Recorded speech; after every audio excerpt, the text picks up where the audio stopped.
reír, conversar y aprender de todas esas cosas que nos dan sentido. En una sociedad donde todo cambia, nuestra necesidad de conectarnos permanece. Aquí comienza El Día de, el programa de la tarde que amplía tu mundo. De 6 a 7 p.m. por Inicia Radio FM e iniciaradio.cl. Hola, hola, ¿cómo están? Bienvenidos y bienvenidas a Día D por Radio Inicia y en esta televisión.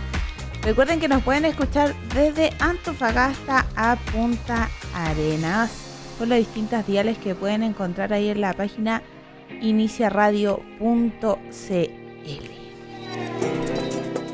Y estábamos adelantando algo en redes sociales sobre este día porque es muy especial,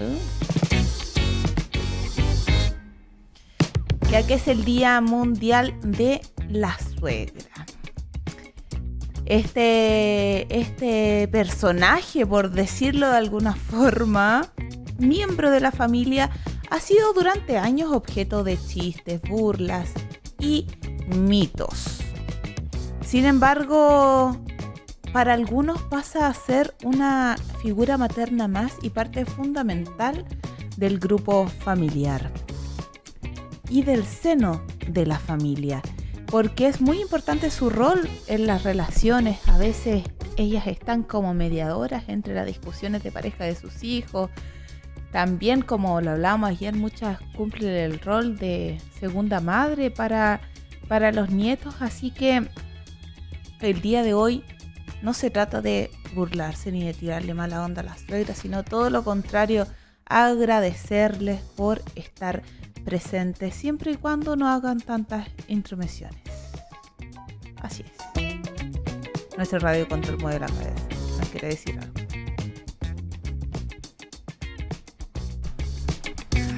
Me abstengo algún comentario, Maca. Ahí quedaste, le dimos la palabra y ahí quedó, calladito. Bueno, y antes de pasar con nuestras entrevistas, que van a estar muy buenas, hoy día vamos a tocar temas bastante interesantes. El primero tiene relación con esta famosa serie Dahmer, sobre un asesino serial que ha causado bastante controversia a nivel mundial. Para ello vamos a estar conversando con el psicólogo Julio César Carrasco, y también vamos a hablar hoy día del rol del profesor, porque es bastante difícil con todo lo que está pasando hoy día con los jóvenes. Yo digo los jóvenes, también soy una joven, pero para no decir los lolos, porque me queda muy viejo ahí. Los jóvenes hoy día han cambiado, y por ello también ha cambiado la forma de tomar su atención, ¿no es cierto? Y con todo esto de los celulares, yo me acuerdo cuando yo estaba en clases, cuando yo estaba en media, alcancé a tener celular, pero estos no tenían internet, a puro mensajito de texto, y uno ya ahí estaba pegado. Imagínate ahora con TikTok, Instagram, YouTube y el WhatsApp ahí. Qué difícil será para un profe y que no copien con todo eso. Yo, si fuera profe, y celulares a una canastita, listo, se pasan al final de la clase. No sé si viste la noticia, Maca, no recuerdo el país en este momento, pero el profesor le hizo hacer unas máscaras. Sí, pues de eso también vamos a hablar, de esas máscaras anticopia. Bastante peculiares esas máscaras, pero a lo que han tenido que llegar. Bueno, de eso vamos a estar conversando con un profe, para que nos hable en primera persona de lo que tiene que estar viviendo día a día. Pero antes queremos saludar a nuestro auspiciador Ventas Electrónicas, porque si usted tuvo un problema técnico, en ventaselectronicas.cl pueden encontrar el mejor servicio a un precio muy conveniente. Además, repuestos, cargadores, manos libres y mucho más lo encuentran ingresando a ventaselectronicas.cl.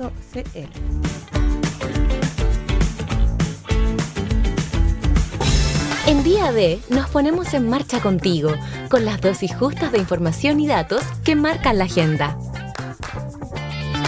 Desempleo crece y llega al 8,5% en el Gran Santiago. Al menos 300.000 personas están desocupadas. Esta cifra de desempleo es inferior al promedio de los últimos 20 años, pero superior al promedio de los últimos 10.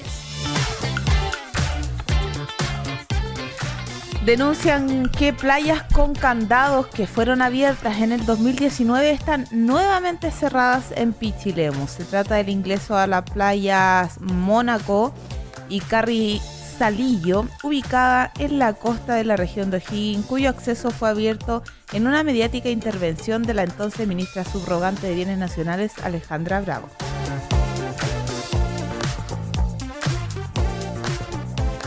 Vecinos y locatarios del centro protestaron con ataúd de Santiago por ambulantes y delincuencia. Durante su trayecto pasearon con este ataúd que tenía la bandera de la comuna y además dejaron en el municipio una carta a la alcaldesa Iracema Hasler donde acusan un aumento de los delitos en el sector y el descontrol del comercio informal.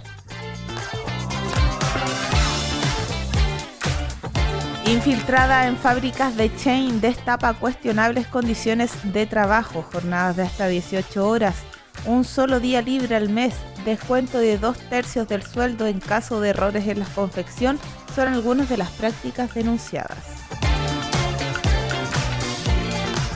Y nos vamos a ir con un pequeño corte musical a manos de Joaquito y a la vuelta vamos a estar hablando de la serie Dahmer, el peligro de la idealización de un asesino.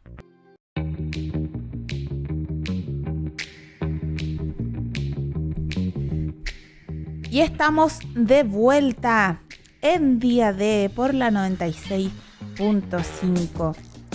Y el día de hoy le quiero dar otro dato útil. Ya hemos entregado bastantes datos útiles, pero como para la casa. ¿Sí? Me puse muy doña. Me puse muy doña para entregar los datos, así que ahora vamos a entregar otro que no es tan doña, pero igual es útil ahí para la casita, para sus cuidados personales, porque siempre uno se pregunta cada cuánto hay que lavarse el pelo. ¿Cada cuánto te lavas tú el pelo, Juaco? Te soy bien sincero, todos los días.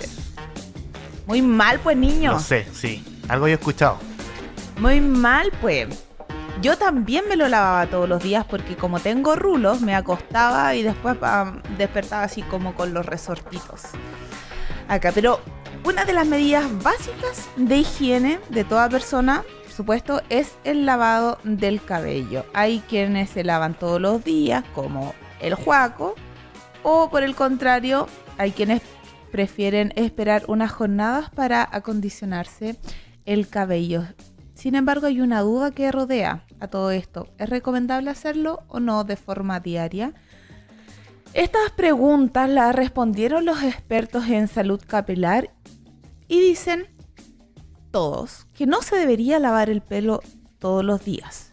Pero tampoco, porque acá debemos decirlo, hay algunos que se van al chancho y ahí tienen seres vivientes dentro de esa cabellera. Tú le tiras ahí un gatito y el gatito queda ahí. Queda. Pero porque tampoco hay que esperar semanas o meses para poder hacerlo. Respecto a la frecuencia, no hay una fecha concreta, porque todos estos expertos en cabello, fíjense que no logran ponerse de acuerdo en una fecha. Algunos afirman que hay que lavarse día por medio, otros dicen una vez a la semana es suficiente, otros dicen hacerlo cada 3 días y durante 6 minutos. Sin embargo, la Universidad de Columbia declara en un estudio que si la piel y el pelo son grasos, se debe lavar unas 3 o 4 veces por semana. Mientras que si uno está en un punto medio, con 2 veces por semana es suficiente para mantener la salud del cuero cabelludo. Mientras hay otros estudios que afirman que 5 o 6 lavados por semana pueden constituir una frecuencia satisfactoria para mantener el tratamiento del cuero cabelludo. También hay que tener en cuenta otra circunstancia y es que la frecuencia del lavado depende del tipo de cabello que se tenga. Si el cabello es rizado, como le estaba diciendo en un comienzo, será menos graso, por lo que no se tendrá que acondicionar demasiado, pero si es liso, habrá más opciones que se ensucie a menudo y por lo tanto se tendrá que lavar más frecuentemente. Otro dato y que este se lo entrego yo nomás.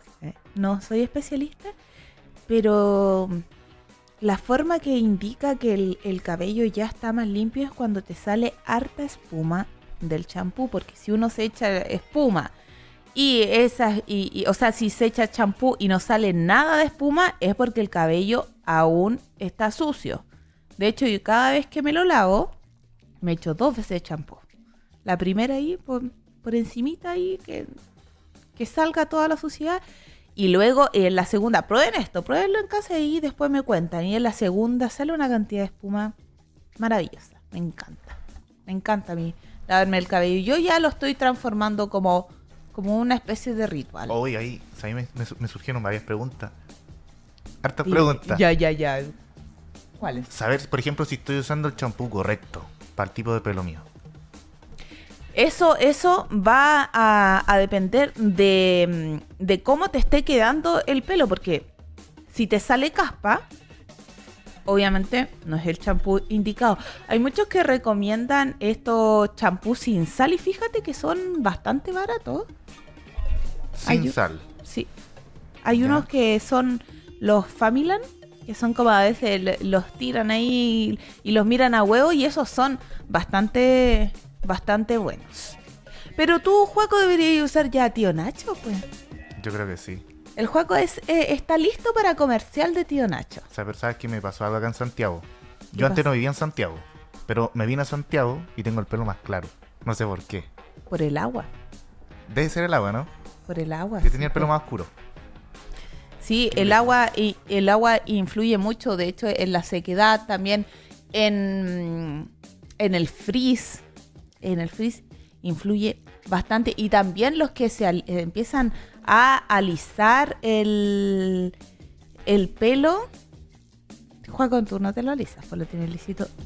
También esto se le empieza a dañar y se empieza a secar más. Pero, ¿sabes qué? Yo hice el cambio de lavarme todos los días a lavarme día por medio, y ahora me lo lavo 2 veces por semana.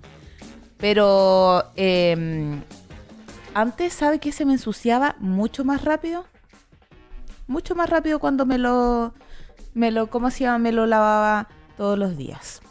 Y bueno, respecto al champú sin sal, que era el que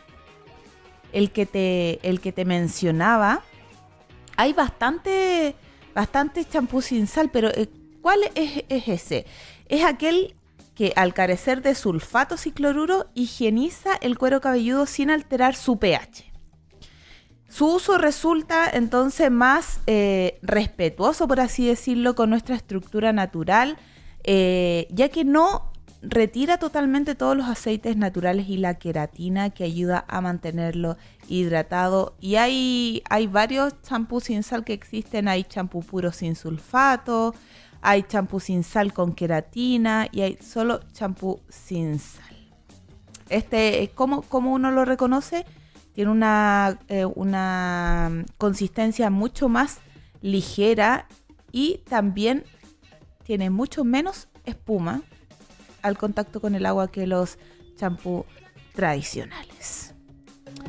Oigan, y le estábamos adelantando antes que hablaríamos de esta serie Dahmer, pero tuvimos ahí un problemilla con quién se iba a conectar y no quiero ponerme yo a hablar, a chamullar desde la psicología, porque este tema es temón, así que lo vamos a repetir.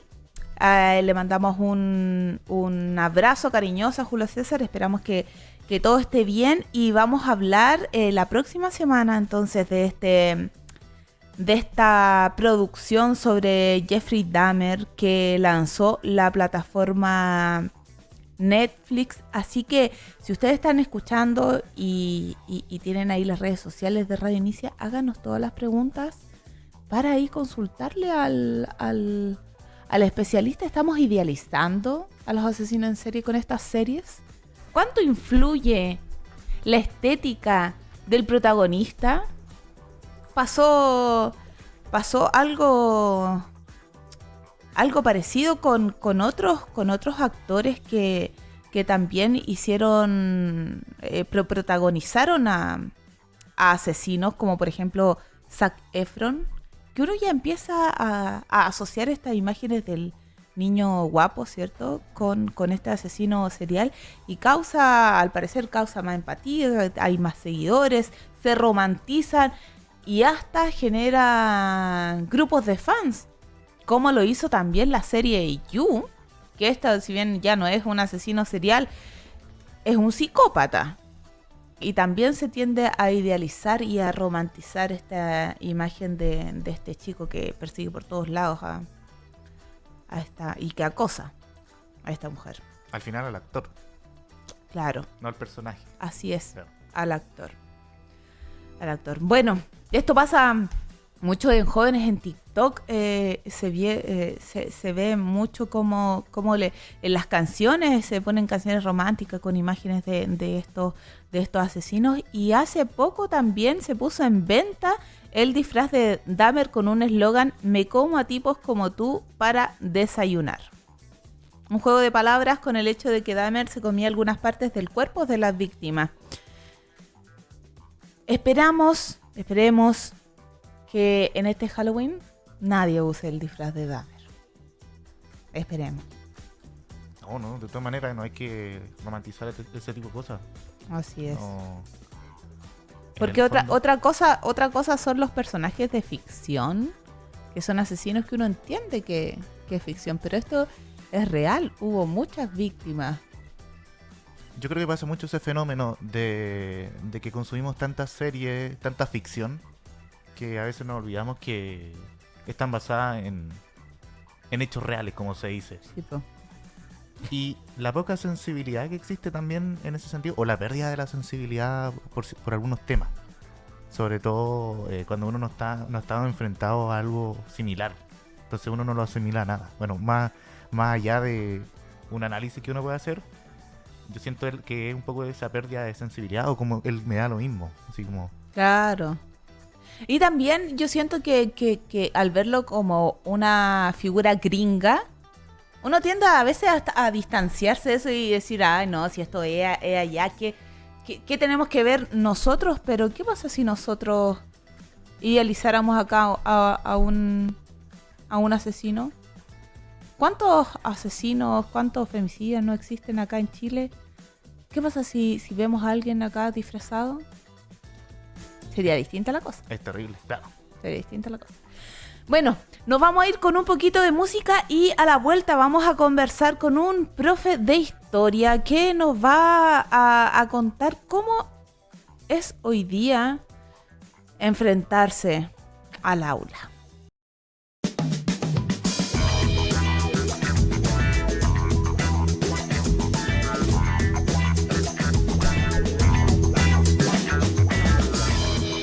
Y estamos de vuelta en Día D por la 96.5 Red Inicia y NC Televisión.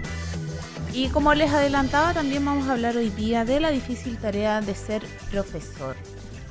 Porque desde hace un tiempo la carrera de pedagogía ha presentado un sostenido decrecimiento en la tasa de matrículas, por lo que surge la duda de por qué. ¿Y que acaso nadie quiere ser profesor? Pero al parecer no se trata de eso. Hoy día hay factores como la escasez de recursos en el área pública, la constante lucha contra la tecnología, la ausencia de un sistema educativo democrático, participativo, público, solidario y de calidad, alejan a quienes podrían ser excelentes docentes. Sumado a esto, hemos visto también la escasa comunicación y poca capacidad de escuchar y reconocer ciertos errores que se han cometido respecto a la malla educativa y a la reforma curricular en los últimos años. Pensemos en lo que pasó en el ramo de filosofía. Asimismo, los despidos masivos se han vuelto una constante a fines de años en los establecimientos escolares. Condiciones de infraestructura paupérrimas que la pandemia sobre todo dejó en descubierto. Salarios que también no corresponden con todo el trabajo que realizan los y las profesoras en la escuela, hacen también de esta labor, que es elemental para el desarrollo como personas, una tarea que solo termina por agotar a sus protagonistas tanto física como mentalmente y empañar aquella vocación que en un comienzo se tuvo. ¿Qué podría acaso negar la relevancia vital del trabajo de las y los profesores? Es sumamente también importante preguntarnos por cuál es el ofrecimiento concreto que se promueve a nivel de sociedad, así como las instituciones educativas, para que los y los jóvenes decidan ser profesores. Para hablar de todo esto está con nosotros el profesor de Historia Franco Pérez Olivares. Bienvenido, Franco, a Día D. Hola, Maca, muchas gracias al programa, a la radio por la invitación. Creo que es un muy buen espacio para sensibilizar en base al tema que hoy día están tocando. Franco, tú que eres profesor y que también eres joven, ¿cierto? Tenemos la misma edad. Los jóvenes hemos cambiado, no somos los mismos. Y más aún, la generación que vino son más contestatarios, más tecnológicos, más sensibles, emocionales, más rebeldes. Frente a esto, ¿cómo es ser profesor hoy en día? ¿Siente que son suficientemente valorados los profesores hoy en día por los niños? ¿Cómo se genera esta comunicación con esta nueva generación? Ser profesor siempre ha sido difícil. Creo que es una carrera, un oficio, profesión que es trabajar con el otro y convivir con el otro, relacionarse con el otro, entender al otro, la etapa vital en la que esté. No es fácil. Yo creo que las relaciones no son fáciles en diferentes perspectivas o relaciones, contextos en que nos enfrentamos como seres humanos. Y yo creo que cada persona desde su trabajo tiene dificultades, y ser profesor hoy día es lidiar con las relaciones, como tú muy bien dices, entre discente, docentes, estudiante, profesor, y también sobrellevar la carga emocional, familiar, contexto que rodea a ese sujeto, en este caso estudiante. Por lo tanto, también es aprender uno como docente a sobrellevar eso, tener las habilidades como para poder abordarlo, porque en la universidad te enseñan los conocimientos, te enseñan una malla curricular, te enseñan objetivos, te enseñan todo lo técnico, lo pedagógico, pero en la realidad igual hay habilidades que se van aprendiendo. La experiencia creo que también es súper importante para poder abordar y para poder mejorar la práctica pedagógica, porque todos los años uno enseña los mismos contenidos, pero quienes reciben ese contenido van cambiando, y por lo tanto el desafío es constante, y sobre todo post pandemia esto se agudiza, aparecen nuevas circunstancias, nuevas situaciones, desafíos constantes, desafíos diarios también, en donde hay que saber actuar, hay que saber abordar, y sobre todo de manera asertiva, de manera emocionalmente inteligente. Es súper importante también abordar a tiempo el límite también de la docencia, o de esa relación entre el discente y el docente. Es súper compleja también. Yo creo que pasa por algo también de la experiencia de cada profesor, profesora. Franco, tú mencionas lo del límite. ¿Qué pasa cuando los apoderados ven a la escuela como una especie de guardería?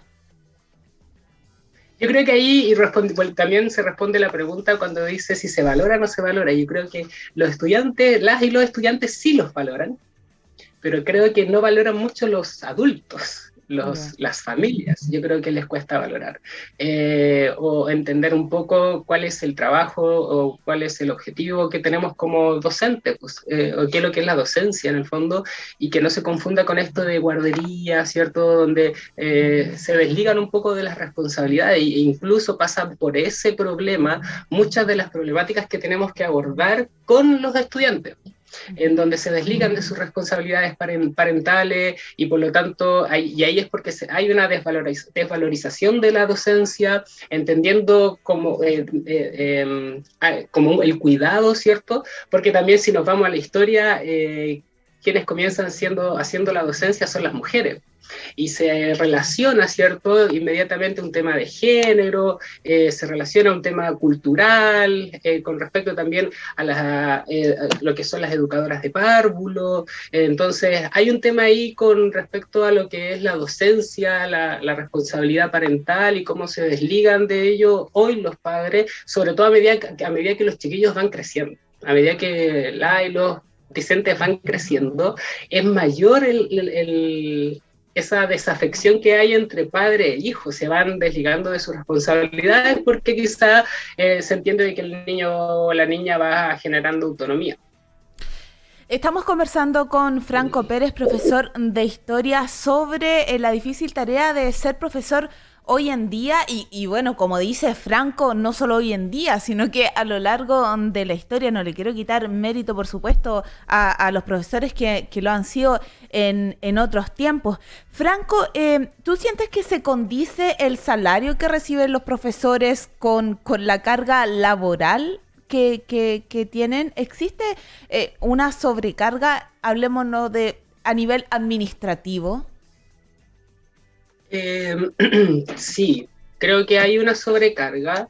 Creo que, es complejo y de larga data el tema de la burocracia y lo que es lo administrativo en términos del funcionamiento de un colegio, los protocolos, sobre todo en lo concreto, preparar una clase requiere tiempo, preparar una clase requiere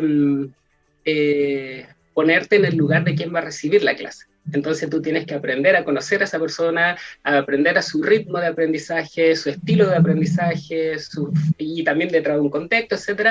Entonces requiere de tiempo preparar un material, requiere tiempo llegar a los objetivos que se nos plantean como constantemente.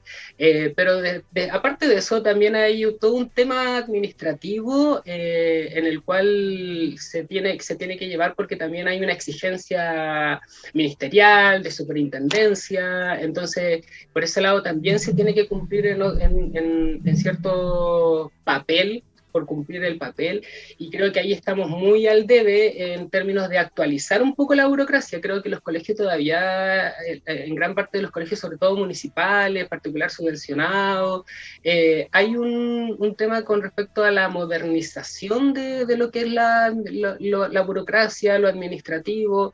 Falta, creo, un poco modernizar, sumarnos a las TICs, porque sigue existiendo mucho el trabajo de escribir. Creo que es importante escribir, pero en términos administrativos podríamos modernizarnos un poco con respecto a eso. Igual se aplican en colegios lo que son las plataformas digitales, con respecto a planificación, con respecto a cómo ir llevando los temas de convivencia, que es como el otra área. Está lo cognitivo, lo académico y la convivencia. Creo que es lo más fuerte hoy día, lo que estamos más débil hoy día, y que también por parte de los instructivos ministeriales también se está haciendo cargo, pero creo que falta mucho, sobre todo hoy día, que hay un tema muy fuerte con la salud mental, tanto de los estudiantes, tanto de la familia, y de quienes trabajan con ellos. En materia de malla educativa, ¿cuál estaría la deficiencia hoy en día? Porque nombraste algo que te iba a consultar sobre la salud mental. Sí, creo que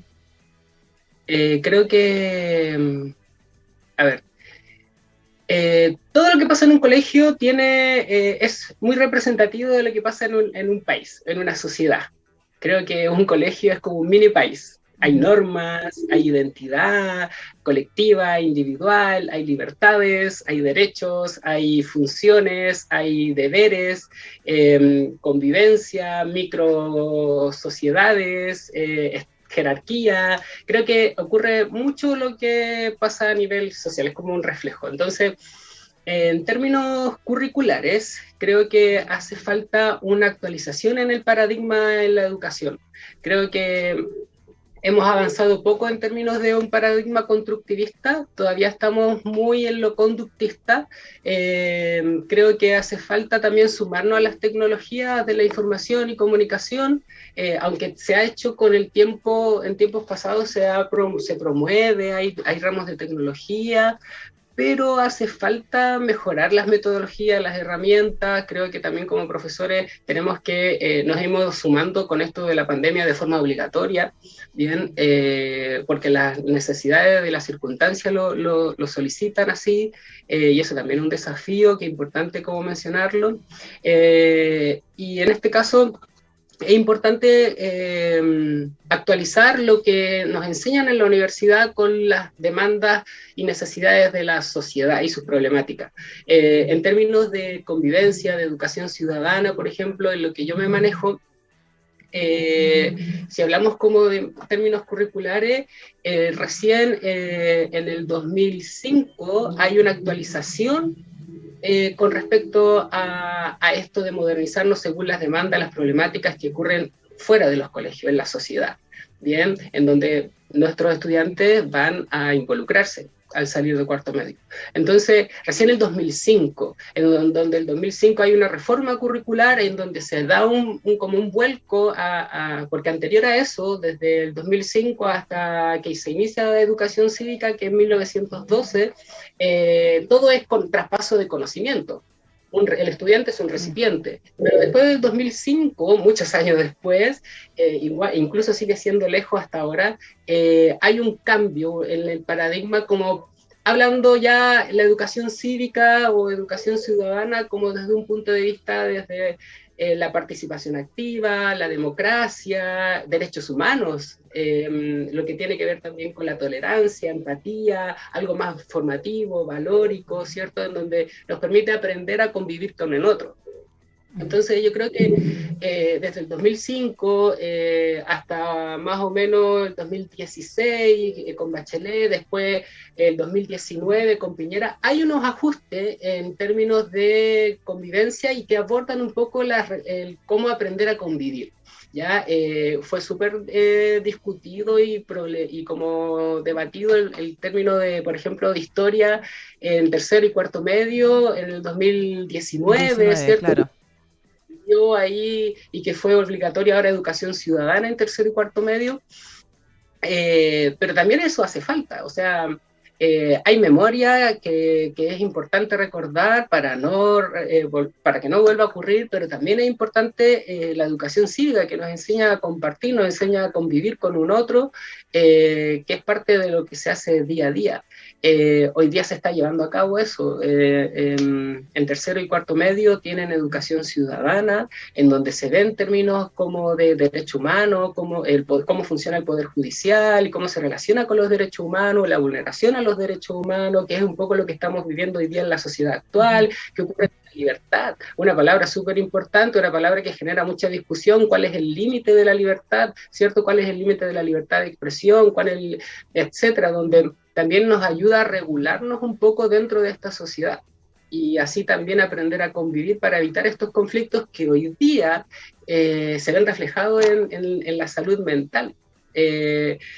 Creo que la salud mental es un tema que está saliendo a la luz y es súper positivo, es súper bonito también lo que significa la salud mental en todo lo que es el trabajo propio, el trabajo de autoexploración, el de autorregulación. Creo que la autorregulación es el concepto que más repito durante el día con mis estudiantes, el poder controlar sus impulsos, el poder conocer sus formas de cómo son, ¿cierto? Sus virtudes, sus características, valores, etcétera. Y eso en el presente, en el momento, como que cuesta en ellos el hacerlo entender, pero también hay un contexto detrás de estos estudiantes, de estas personitas, de estos sujetos, que también a veces nos juega en contra. Uh-huh. Franco, y por último, para ir cerrando, que nos queda poquito tiempo, ¿En qué debiesen estar centrados los esfuerzos para tener a profesores sanos mentalmente y físicamente y haciendo esta labor tan fundamental, pero de manera que a ellos les satisfaga, se sientan bien, que hagan contentos, que se levanten y digan, bien, me toca ir a hacer clases? Sí, es bonita la docencia. Quiero ya hacer un llamado a la docencia. Creo que es muy bonito educar, es muy bonito porque se aprende día a día y es bonito aprender, pues uno cuando es profe nunca deja de aprender. Creo que hace falta en ese sentido, como decía, hablábamos anteriormente del término de la salud mental, enfocar en la eficiencia del trabajo, ¿cierto? Más que en esto burocrático, administrativo. Hoy día, por ejemplo, teníamos una reunión de convivencia escolar y a veces nos pillamos mucho en términos administrativos y que eso también nos genera dificultades en el trabajo, en donde pasa a segundo plano lo que es primordial, que es aprender, enseñar, ¿cierto? Lo que es llevar o guiar a los estudiantes, las estudiantes y sus familias. Creo que es importante que para que ese proceso sea saludable, tanto para quien lo imparte como para quien lo recibe, es súper importante la efectividad del tiempo y también ir como barriendo lo que es necesario y innecesario en términos administrativos. Creo que si hay un buen uso del tiempo y una forma efectiva de se puede sobrellevar, ¿cierto? Esas problemáticas que a veces nos agobian, que a veces nos cansan, porque salir del colegio, de un colegio no es salir y listo, terminé mi trabajo. Tú sales y sigues con esa carga emocional, que tengo 41 estudiantes y no solamente tengo 41 personas, tengo 41 contextos familiares, porque también trabajo en un contexto vulnerable.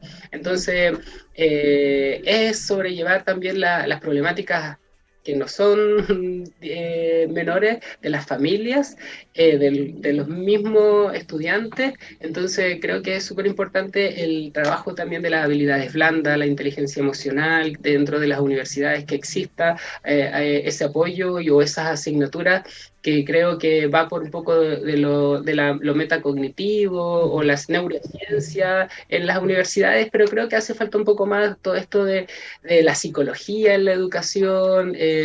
Creo que sería bueno también que se trabajar en eso, porque hoy día el profesor se tiene que preparar no solamente para enseñar su clase, se tiene que o dominar su materia, también se tiene que preparar con habilidades que tengan que ver, que tengan relación con la psicología, con la psicopedagogía, que son las otras ramas que trabajan en un colegio. Franco, te quiero agradecer por estar conversando con tanta claridad y de forma tan... ¿Cómo se nota que eres profe? De todo lo que estamos hablando, además que tú estás directamente ligado con el tema de la convivencia escolar. Se nos hizo poco el tiempo, así que esperamos tener otra oportunidad para que podamos conversar y hablar concretamente de la convivencia escolar, porque han habido bastantes hechos de violencia y de bullying, de amenazas y un montón de cosas que están sucediendo hoy día y que es importante saber cómo desde la docencia abordarlo. Te quiero agradecer y que tengas muy, muy buen día. Muchas gracias, Maca, muchas gracias al programa y que tengan buena tarde. Hasta luego. Gracias, chao. Y bueno, también quiero aprovechar la instancia de mostrar mi admiración a todos los que hacen esta noble labor de ser docente, a mis papás, a mi hermano, a mis amigos, que muchos trabajan como profesores, hay quienes tienen que lidiar con apoderados. Hace poquito a un amigo profesor le llegó ahí un puñete de un apoderado por intentar separar, así que mi admiración para ellos, paciencia y que sigan haciendo esta linda labor y que espero que su vocación por estos hechos no se empañe. Un abrazo para todos ellos y todas ellas. Y bueno, para todos quienes nos están escuchando, espero que haya sido grato el programa del día de hoy, que lleguen sanas a sus casas y nos vemos mañana de 6 a 7 p.m. por la 96.5 Radio Inicia. Un lugar y un sonido que nos junta cada tarde, donde lo único que tienes que hacer es escuchar. Esto fue Día D, una mirada fresca a lo actual. Nos encontramos mañana de 6 a 7 p.m. por Inicia Radio FM e iniciaradio.cl.